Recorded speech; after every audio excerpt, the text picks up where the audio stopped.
menjadi tanda tanya besar di balik mundurnya pengacara bela Baradae. Tim pengacara Baradae Richard Eliezer alias Badarae membuat keputusan yang menggegerkan publik.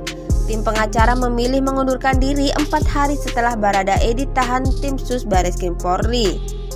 Selama ini, ex-tim pengacara begitu gigih membela Baradae. Selama membela, tim pengacara kukuh menyatakan mantan kliennya tersebut melakukan penembakan terhadap Brigadir Yosua atau Brigadir J untuk membela diri. Namun Sabtu 6 Agustus, tim pengacara tiba-tiba menyampaikan pengunduran diri sebagai kuasa hukum Baradae. Namun, apa alasan mereka mundur membela Baradae masih jadi tanda tanya besar.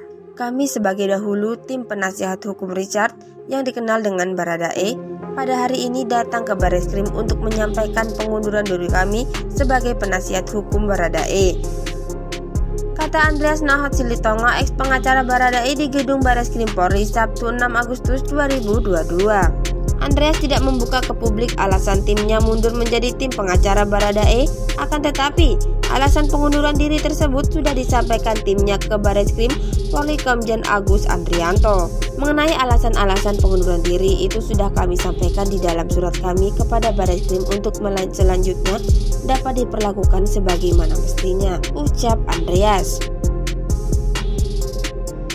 Sugeng menyebut hal tersebut mengindikasikan adanya rekayasa dalam kasus kematian Brigadir J semakin jelas. Kemunduran ini harus dipandang dari aspek pengungkapan kasus dong. Dengan mundurnya pengacara, artinya kita bisa melihat di permukaan. Berarti Baradae telah berubah pernyataannya.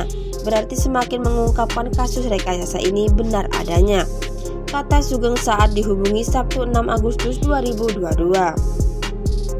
Sugeng mengatakan kemunduran Andreas juga menjadi bukti bahwa pernyataan Baradae sejak awal dan sekarang ada perbedaan. IPU meminta polisi benar-benar mengusut dugaan pembunuhan tersebut. Sugeng juga mengatakan Andreas berhak mundur dalam kasus tersebut jika pernyataan Baradae tidak konsisten. Selama ini pengacara Baradae begitu gigih memperjuangkan ex-kliennya. Mereka teguh menyatakan bahwa insiden di rumah Irjen Verdi Sambo ini dilakukan sebagai bentuk pembelaan diri Baradae dari Brigadir Yosua. Kegigihan Andreas duduk membela Baradae sangat tampak setelah Polri menyampaikan penetapan tersangka dan penahanan mantan kliennya tersebut. Mereka bersikukuh bahwa insiden di rumah Irjen Sambo yang menewaskan Brigadir J adalah 1 lawan 1. Itu yang sebenarnya kami juga membingungkan buat kami. Karena kalau ya disampaikan klien kami itu semua dilakukan sendiri 1 lawan 1. Jadi kalau misalnya kita bicara pasal 55 berarti itu ada pernyataan ada orang lain yang melakukan bersama-sama dengan dia dan memiliki niat yang sama, kata Andreas di Bareskrim Polri Jakarta Selatan Kamis 4 Agustus 2022. Pernyataan Andreas saat itu menanggapi terkait pasal 338 dan atau pasal 55 Junko, pasal 56 KUHP terhadap Baradae. Mereka saat itu bersikukuh Baradae tidak serta karena merupakan pelaku tunggal. Makanya dia pasal 55 berarti orangnya juga harus ada di situ.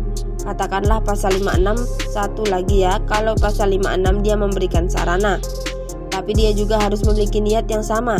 Jadi saya bingung sebenarnya orang siapa yang dimaksud. Kejadian itu murni dilakukan 1 lawan 1, ujar Andreas saat itu. Andreas juga sempat mempertanyakan pernyataan LPSK yang menyebut Baradae tak jago menembak.